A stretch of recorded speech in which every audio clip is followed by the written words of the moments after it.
Мурда болсо өзүңүздөр билесиздер, бюллетендерди мындай физикалык түрдө, практикалык түрдө чыгарып алып барып, анан ар бир участокто 100дөн 50дөн бюллетенди ашыкча коюп коюп, анан алышкан бюллетендерди бир кандидатка отметка кылып туруп салып коюп, анан өткөрүп ушундайлар болчу. Азыр андай жок, мынакей келген жерден бюллетендерди аласыңар, бардыгын компьютер эсептейт, и кечинде компьютер чыгарат. Кыскасы адам фактору аралашпайт. Биз эмне үчүн мындай кылдык? Анткени буга чейин өзүңүздөр билесиздер, 3 жолу республикада переворот болгон болсо, үчөө тең ошо шайлоолордун кесепетинен келип чыккан. Же болбосо президенттик, же болбосо парламенттик шайлоонун кесепеттеринен келип чыккан. Ошондуктан биз болушунча автоматташтырып, адам факторун мындан ары аралаштырбаганга толук аракетибизди жумшадык, мындан ары дагы жумшайбыз. Бул шайлоодо дагы мен ойлойм, адамдар көбүрөөк катышат болуш керек, шайлоочулар, анткени аралыктан добуш берүү жагындагы биз компьютер аркылуу электрондоштуруп киргиздик. Мисалы, Алабука Чаткал, ат башыда жүргөндөр ушу Бишкекке келип калса, же областтык борборго келип базарда жүргөн болсо, базардын ичинде да участоктор шайлоо тилкелери уюштурулду. Ошол жерден эгерде паспорту, ID картасы же болбосо түндүктө тиркелген QR коду болсо, ошону менен келип эле ошол жерден базардан шайлап койсо болот. Мына мен шайлоого көп болсо 5 эле мүнөт убактым кетти. Кирдим, бюллетен алдым, шайладым, кайра мына чыгып кетип баратамын. Анан кийин ошондуктан дагы бир жолу кайрылат элем шайлоочуларды активдүү катышууга.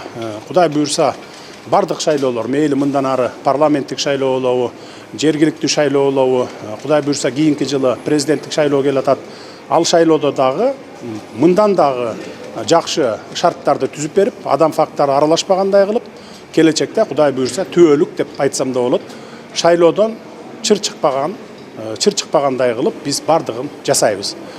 Бир эле проблема болуп атат азыр. Баягы шайлоочулар добушун сатып ийген моменттер болуп атат, талапкерлер сатып алган моменттер болуп атат. Албетте шайлоочулардын бардыгы добушун сатып атат деп айтпайм. Анткени баягы басымдуу көпчүлүгү эч кандай акчага да кызыкпайт. Анткени жашоо турмушу жакшынакай, анан мындай бир дүнүйө таанымы дагы жакшы жогорку деңгээлде, алар сатылбайт. Эми саналуу баягы сатылгандар болуп атат. Бир көчө болот экен, же болбосо бир үй бүлө кланы менен болот экен дегендей. Биз ошолорду көрүп атабыз, кармап атабыз. Бир 10 чакты ушундай момент болду окшойт. Ушул иш териштирүүлөр жүрүп атат.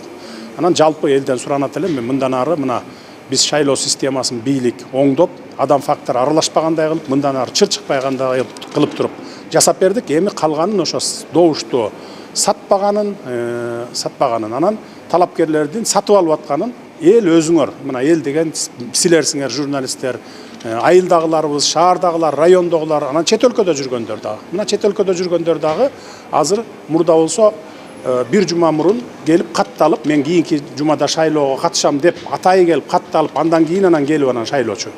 Азыр андай жок. Түптүз эле мына паспортун көтөрүп келип эле каалаган участоктордо шайласа болот. Мына чет өлкөлөргө 100гө жакын шайлоо тилкелери ачылды. Америкада, Европада, Россия, Казакстандын ар кайсы бурчунда дегендей. Ошондуктан кечке чейин дагы убакыт бар, активдүү катышып бергиле, анткени ар бир добуш мамлекеттин тагдырын чече турган добуш. Мурдакыдай менин добушум эмнени чечмек эле, баары бир эле бай өтөт да, же болбосо бийлик колдогон кандидат өтөт да деген түшүнүктөн кетиңиздер дагы активдүү катышып, менин добушум Кыргызстандын тагдырын чечет деген настрой менен келип туруп добуш бергиле. Активдүү катышып бергиле добушта.